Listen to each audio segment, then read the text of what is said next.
চারদিকে ধ্বংসস্তূপ, তার মাঝেই চলছে প্রিয়জনের সন্ধান। এক রাতেই এক সময়ের সাজানো গ্রাম পরিণত হয়েছে জীবন্ত কবরস্থানে। রোববার মধ্যরাতে ৬ মাত্রার আকস্মিক ভূমিকম্পে সবচেয়ে বেশি ক্ষতিগ্রস্ত হয়েছে আফগানিস্তানের কুনার, নানগারহার, লাগমান, নুরিস্তান ও পাঞ্জাশির প্রদেশ। পাহাড় ঘেরা দুর্গম অঞ্চল হওয়ায় বেগ পেতে হচ্ছে উদ্ধার কাজে। সরঞ্জামের অভাব উদ্ধার কাজকে জটিল করে তুলছে। ইন্টারনেট সংযোগ বিচ্ছিন্ন হয়ে যাওয়ায় ঠিকমতো যোগাযোগ স্থাপনও করা সম্ভব হচ্ছে না। এনজিওগুলোর তরফ থেকে পাঠানো উদ্ধারকারী দল প্রয়োজনের তুলনায় খুবই কম। আমাদের গ্রামের ৯৫%ই ধ্বংসস্তূপে পরিণত হয়েছে। অনেকেই আহত হয়েছেন। খোঁজ নিলে দেখা যাবে প্রতিটি ঘরে ৫ থেকে ১০ জন আহত হয়েছেন। আমি বিশ্বের সকল মুসলিমদের কাছে সাহায্য প্রার্থনা করছি।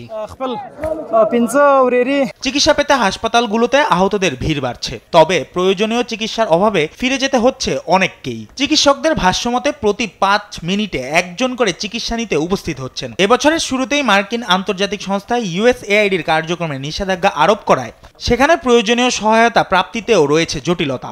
তালেবান শাসিত দেশটিতে হাসপাতালগুলোয় নারীদের দেখা মেলেনি। সহায়তা দল পাঠাচ্ছে জাতিসংঘ ও ইউনিসেফ। প্রতিবেশী দেশ পাকিস্তানের প্রধানমন্ত্রী শেহবাজ শরীফ সামাজিক মাধ্যম এক্সে শোক প্রকাশ করে জানিয়েছেন আফগানিস্তানের পাশে রয়েছে তার দেশ। এছাড়া সহায়তার আশ্বাস দিয়েছে ইরান, চীন ও ভারত। নিউজ ডেস্ক, দেশ টিভি।